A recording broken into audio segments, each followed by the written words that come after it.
set, ready for racing. Racing just started. We have Mibella Amore, break quickly to start, rushing about the yards. That is one. Jane Coraggioso comes next, then followed by Dixie. Storm down on the inside through the use. Humble Submission comes next, then moving upon the outside. Red Lakota.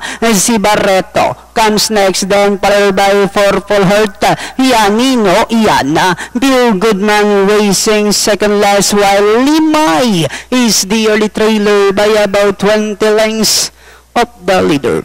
Racing down the backstretch, we have Mibella Amore, followed closely by one.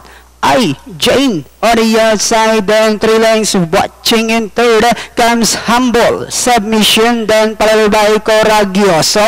Then next on line is Purple Heart, Red Lakota. Dixie Storm comes next. Si Barreto, Yanino Iana, Pure Goodman through the years second less, while Limay is still racing in less. And they are now entering the home stretch. We have one. Jane takes command down on the inside. Mibella Amore. Then here comes Humble. The submission now moving upon the outside. One Jane. Humble. Submission now moving upon the outside. And now says it's my turn to take the lead. We have Humble Submission. And finally Humble Submission as the curtain closer. One Jane Coraggioso. Then comes Mibella Amore, Red Lakota, Si Barreto, Super 6.